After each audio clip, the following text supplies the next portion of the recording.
局啊，败方选边的话，DYG 是选择来到了红色方。狼队把刚才用过的敖影搬掉，那这样考验 DYG 的时候到了，他盾山跟鲁班纳斯这两个要不要全搬，还是说选择放出来打？目前是搬掉了自己用过的一个盾山，那就看狼队不搬中回，搬的是海月。DYG 估计要搬这个鲁班纳斯，不搬放出来了，可能觉得外边有钟馗。 搬了史梦溪，对，搬了一个中轴强的。那这样鲁班纳斯应该是要拿的。那 DYG 也可以钟馗加小乔来一把，或是钟馗加安琪拉，因为安琪拉跟小乔比的话，安琪拉有个大招可以防鲁班纳斯大招，而小乔就没有，小乔需要出飞跃。哦，大乔原应该不会吧？大乔这还是个摇摆位吧？他。 中辅都可以玩，昨天 AG 是玩了一把中单大乔，但是当时是5楼康的位出的，我记得。直接大乔原塔，他这是非常直接的大乔原塔了。狼队，戈亚，狼队他这个对抗路关羽虽然已经用掉了，但是他推圈的话还有项羽在。然后中单位置先锁了一个高爆发的安琪拉，这鲁班纳斯跟安琪拉又可以接 combo。那就看 DYG 把这个大乔。 到底放中单还是辅助啊？目前保留了一个悬念。哎，这个阵容跟昨天 AG 的阵容很像啊，大乔虞姬拖后期的阵容。只不过昨天打野位当时中意玩的是赵云，这把是袁坦，袁坦比赵云在前中期要强，但赵云呢是属于他满装备、满 CD 的情况之下，他很灵活，位移距离比较远，也可以当成半个袁坦去用，跟大乔的圈做配合就。 谁来我都扎你一套，你必须要激活我，但是我后边有圈。对的，赵云靠龙明的被动啊，包括自己的2技能回复，能撑到去打第2轮。但主要是这前3轮的框架就意味着 DYG 第2盘他想要打的是那种中后期的团战，以及跟你玩线。刚才评论席朱峰老师还在聊这个点，说 DYG 这支队伍，它其实在15分钟之后，由于后期的一些胜率是越来越低的，它胜率最高的时段是在前中期，不建议跟狼队去打后期，但是这把。 他目前选出来这阵容是要打后期的，不过既然高位选择的话，我觉得他们一定有自己的一个这个考虑在，就看一下后续的一个班位了。首先狼队这边的话呢，是搬掉2个边路带线很厉害的英雄，也都能够跟这个大乔做一些联动，像芈月的1技能跟大乔有一些 combo。 然后 DYG 这边的话呢，是搬掉的3个打野位置啊，都是维护了袁坦在前期的一个强度。 那其实还有一个梦奇，说实话，这把梦奇挺好用的。因为梦奇它有一定的法伤，打虞姬这种物理免疫、有物理免疫机制的英雄还是挺好用的，对吧？梦奇打袁坦也还不错。如果狼队缺前排的话，可以选择在打野位出这个点。DYG先选择了一手曹操，就弥补一下自己的这个带线。 2个核心出现了，都在边路，曹操加虞姬。 这个大乔依旧在摇摆，是。那狼队这个对抗我也很期待，我感觉这把项羽、达摩，感觉都可以有点说法，对，都有机会。这2个都有强制位移，都能够让对面很难做圈，跟圈配合。狼队就是一个拆圈阵容 ，DYG 就是想办法利用自己的大乔袁坦的机制，在前期尽量稳住节奏，稳住发育。越是恐惧，黄铁守了个前排，那就看这个打野位怎么选了。顶强赵云，哇，狼队这个阵容强度很高啊！看一下 DYG 最后一手也就确定了这个大乔到底要走哪边。墨子啊，那就是中单大乔应该是对吧？中单大乔游走墨子。中单大乔要不要带传送呢？但带传送太容易死了。 路人局有很多传送大乔玩的对，会很妖，然后就算逆风，他也特别能拖，帮助队伍拖到自己的后期。但是比赛不建议带传送，是因为传送大乔太容易被开死了。那如果是一个常规的大乔的话，走到中间主要是中单大乔，它的一个玩法是在于你是需要让大乔这个中线尽可能够悠起来，然后它可以去双边的轮转，去打出一定的线差，然后包括打到中后期的时候，它就在这个中路的一个位置和对面做一个摩擦，然后让曹操这边去带线，随时可以传过来打一个多打少。这把这样的画面 DYG 要的画面就是他做4-1分推的时候，曹操那边是不用管的，或者说是对面2个人去抓他，他能有1打2之力，或者说1打2当中能够借助大乔的大招脱身，造成牵制效果，为正面去拖一些时间。DYG 这把中单大乔，我感觉就是第2个辅助，你看又是项羽玩的，他们这把相当于是双辅助位保双 C， 然后一个大前排圆坦这样的一个配置。而狼队依旧选择的是自己比较擅长的这种中辅接 combo 的阵容，包括大爱卫赵云也有一个先手的控制，加上都有一定的坦度和前中期做事的能力啊。这把主要是在前期的线权上面的话，感觉这把安琪拉是可以有一个优先的。然后安琪拉和鲁班纳是到了一个4级之后的话，整个河道的视野狼队是可以踩死的，就可以游起来了。即便是圆坦碰到了这个组合，也都要担心自己会不会被秒。没错，没错，所以这我觉得对于 DYG 来说就是一个新的考验。但是他们既然选择这套阵容，我相信他们休赛的时候自己应该是练了很多，练了，对，不然不会这么高位直接大乔圆坦锁出来的。首先他是败方自己选兵选到红色方，他有机会把鲁班纳是搬了，让他出不来，但是他选择了放，放了之后他也不选择我们平时常规见的一些打法，比如说钟馗，他选择了直接高位出大乔，明牌告诉对面，而且3楼就锁了虞姬，对，就基本上把自己的阵容在前3轮就锁完了，核心。但是他们这把就是需要先在前期有一定的发育，然后尽可能保持身位。这把其实视野点是他们前期比较头疼的一件事情。但拖到中后期的话，这套阵容的带线也好，包括团战容错也好，确实是相当不错的。成型之后，他们知道怎么打，问题就在于这个过程，他们怎么去比较好的过渡。那我们就一起来期待一下吧，双方的第2小局比赛。蓝色方是重庆狼队，红色方是深圳 DYG。我是解说一血，我是解说潇洒。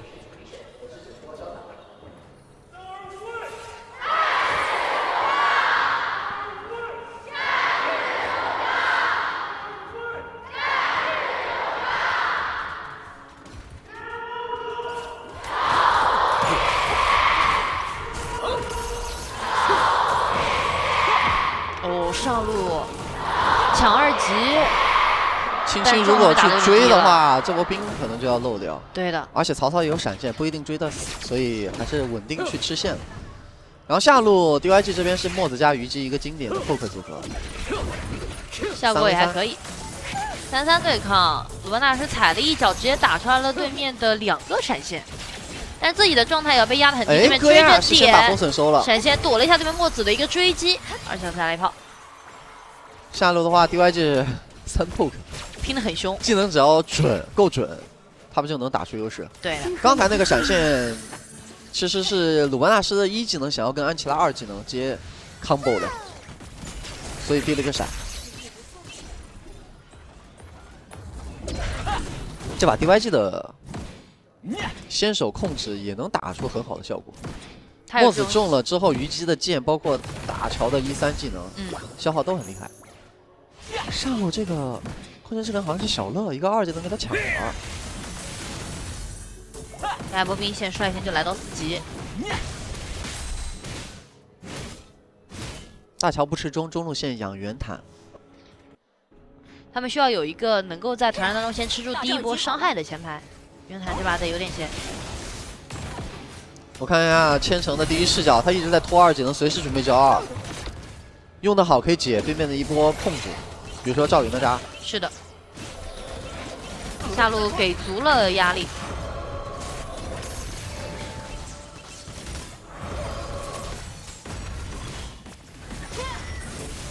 接下来就看鲁班纳师升4之后狼队的一些动作了，因为从前期的开团和主动性来说的话，狼队这把是可以有4级了以后频繁找架打的。但鲁班纳师现在升4级了，却没有闪现，需要再等一会儿，或者说用最新的连招2技能拉墙，这1技能对打个出其不意。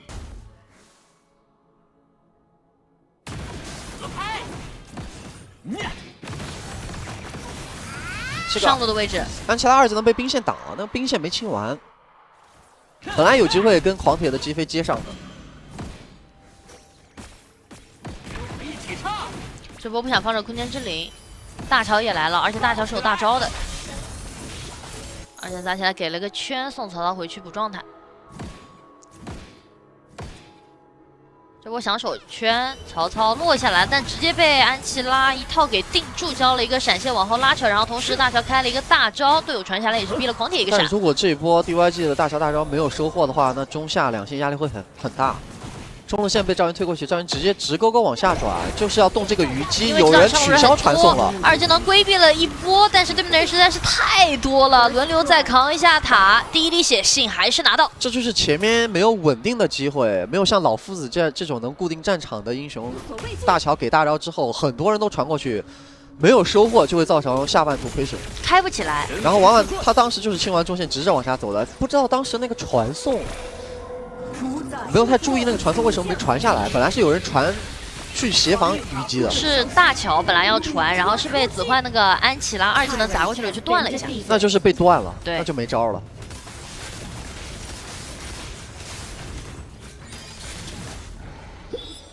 这波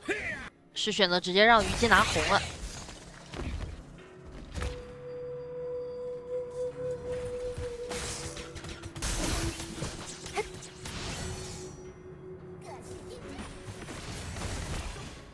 这段时间，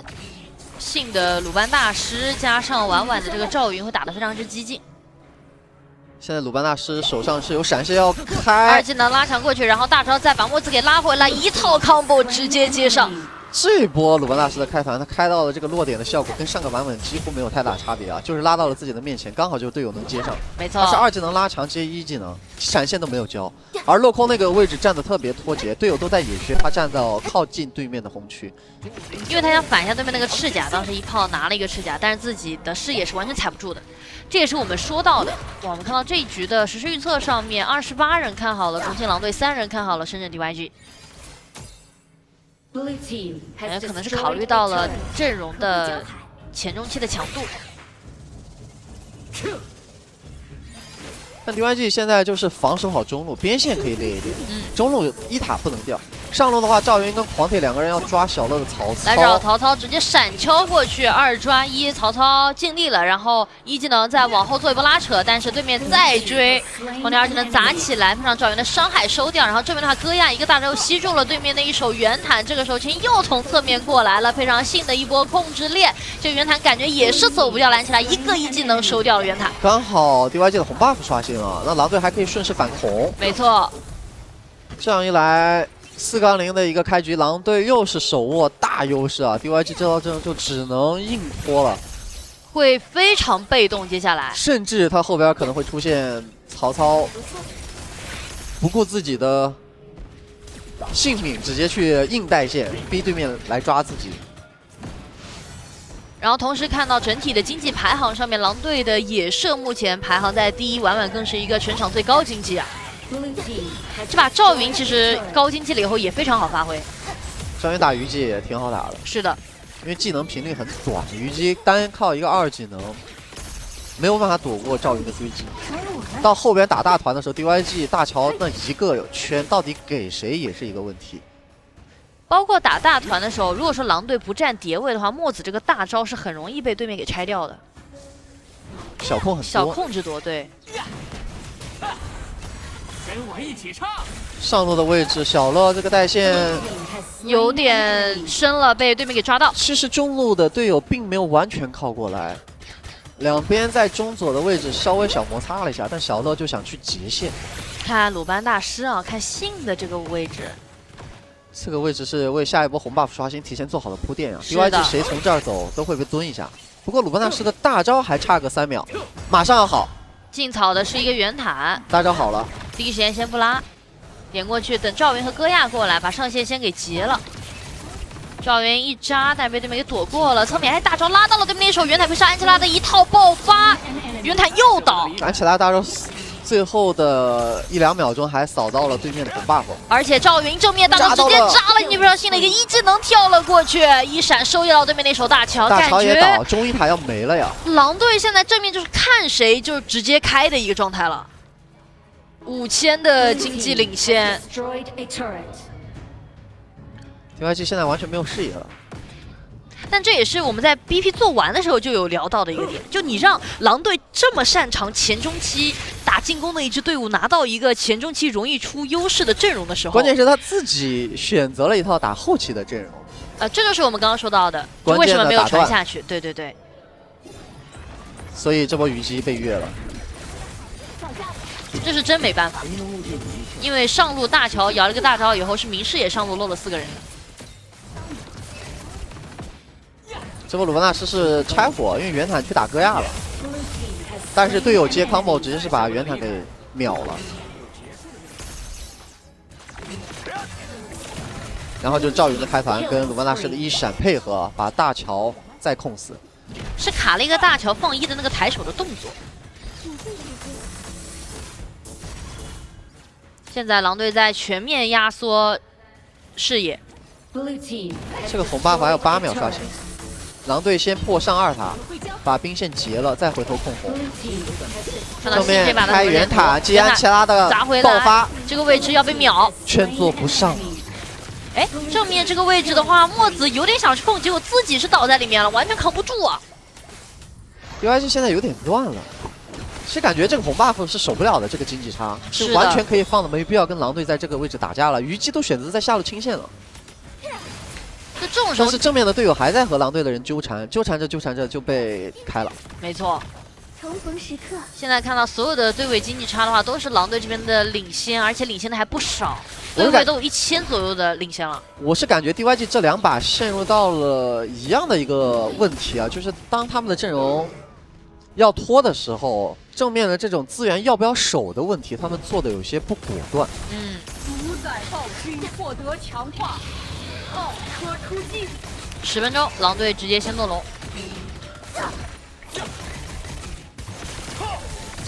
10秒钟1条龙。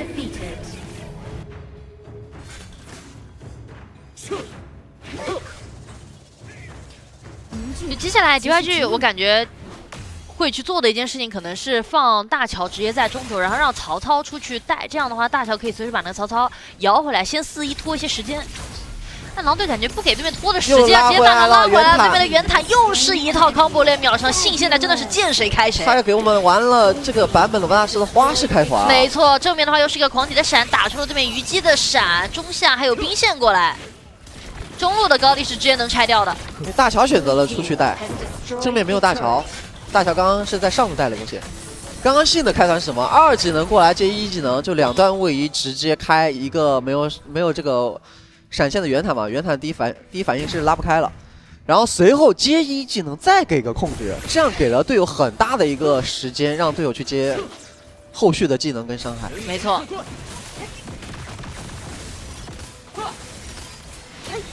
下路还有线过来，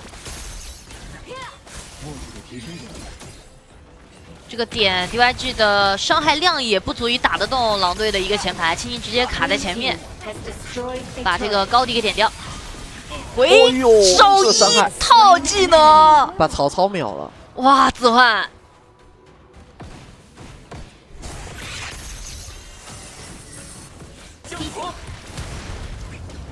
Overlord has been defeated. 看到信这把的开团次数2次27秒的硬控时长，就感觉他开了都不止2次了。他每次开团的方式都不太一样。对。但你想，按照鲁班大师的这个控制时长来说的话，他能达到27秒，就足以可见他这把的小控制打得有多少。而且他用鲁班大师1技能，就看到墨子要泡自己，提前交1，就算被控了，这个1技能也会位移出来，就不至于说会陷入到危险，起到了一个尾霸体的作用。这是一个鲁班大师的小细节，这个版本。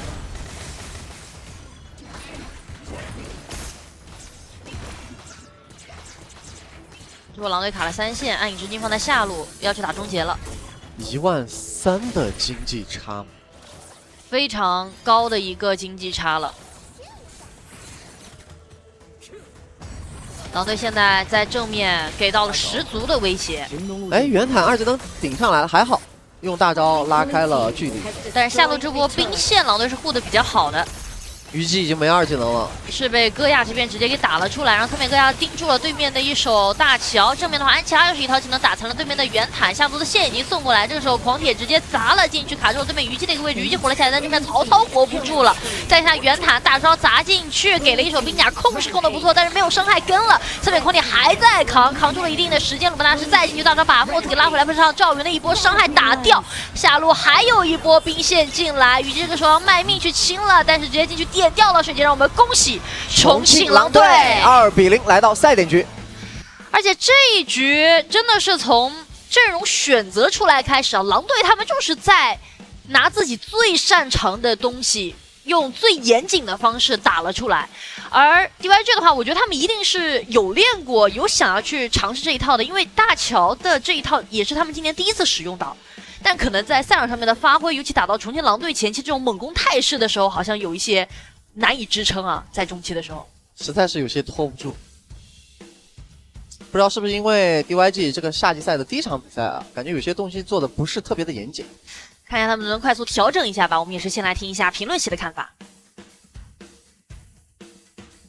好的，欢迎回来，也是恭喜到重庆狼队现在来到了赛点局。要知道这把重庆狼队打的是顺风顺水，分区进差已经扩大到1000的这个情况。这场还是在我首先我觉得 DYG 这阵容选的没什么问题，他墨子加上大乔加上圆坦的对抗能力是比较强的，是有回复的。然后他也想的是通过这种方式把自己的双 C 拖起来。实际上前面也是一直是3人吃中，在给这个圆坦去加钱。是的，但是在做上下的节奏置换的时候，虽然是赔了夫人又折兵，上路没有搞到是不说，下路自己虞姬还被越了。其实你看前期墨子的这个对线能力也打出来了，也差点构成一个击杀。对，最关键的我觉得还是在上路的那一波空间之灵拿完之后，被安琪拉把大乔的传送直接给打断了，那一波是成为了一个很大的节奏。那一波大乔摇大下来，但是没有留住狂铁，是导致下路自己的虞姬是被3人直接越塔强杀，对，就导致这个 DYG 前面这个阵容直接崩塌了。而在中间再维稳的时候，这个时候大师又站出来了，就是你每波你想维稳，你想挤视野，这个大师都上来去找机会去开你，这样的话节奏就是在这个大师的不断带动中，安琪拉的不断带动中就慢慢的崩盘了。然后我们也没有看到中期任何的要依赖大乔去把边线带出来，去跟对面换半途的一个情况。是的，感觉面对在重庆狼队这样的打法的时候，不敢犯错误，可能一个错误就会被对手无限的利用。在今天这个对决当中，感觉重庆狼队就利用得非常好。对，我主要还有一点就是在正面的碰撞上，今天选手的状态差距还是比较大的，因为能看到在正面的碰撞上，明显狼队的状态是优非常多的。对，就正面的5v5对抗，小规模的手法操作，今天狼队。能看出来上一场输给快手了之后，在队内做了非常多的调整，而且这一场在积分压力如此之大的3组中，他们是一定要拿下的，因为你在3组，如果是一个2连败的一个情况下，说真的，想进 S 组就要看别的队伍的脸色了。是的，我们说3组有实力的队伍非常多。红狼坎之外呢 ，DYG 也是上个赛季的 S 组的常客，所以这几支队伍都会去拼尽全力争夺这个前2名的位置。对，今天狼队也是往狠里打。你看看这个入侵市场，基本上秦青属于是住在对面了，很有钱，只有最后的时候死了一波，但是那一波也是把对面直接是逼退了。要说有钱，还得是婉婉现在分群经济有钱，也是直接爆表。很早两盘都很早进入了就是吃4片也去吃晕碳的一个模式了。对，上一把也是这种感觉哈。对，他这一把鲁班大师他开团没什么压力，我说实话，因为他配一个安琪拉，而且你看右边这阵容其实他也蛮好拉的，就导致这一把戏走到哪里就开，是哪里就杀。而且正面的这个道德的伤害量拿到戈亚之后，非常的稳定的输出。也不会再犯上一场的错误了。就大乔圆坦，实际上在 DYG 他们想的就是，这个对面爆发很高，我只要大乔圆坦吃一波，回复，然后就能把节奏拖住。但是实际上在局内我们没有看到一波这样的画面。是的，来看一下本局的 IQ MVP 给到了信鲁班大师。昨天很好笑的，实际上是本来应该是新训练完了之后，然后正好这个 KSG 和 AG 的比赛没有结束，开始研究了，开播全程观看啊，所以他们今天是带着对于橙色的队伍的一种愤怒来的，结果这个 DYG 也是橙色的，像公牛看到了红布一样。对，今天确实卯足了劲儿啊，就这一波。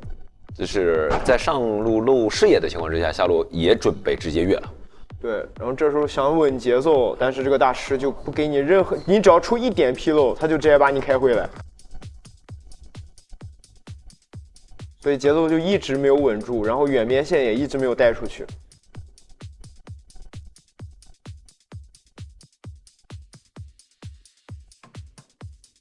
这里还是想做一个大乔的接线。基本上没有打出来想要的话，正面的给的压力实在是太大了，这个大师。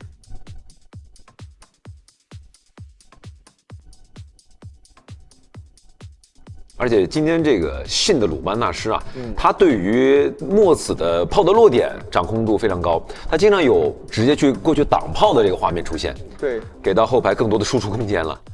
就是对这个英雄玩得好，也非常的熟悉嘛。你看，这是2技能接墙面拉回来，而且我们知道现在鲁班大师改版之后啊，他的这个大招，即便是你如果就是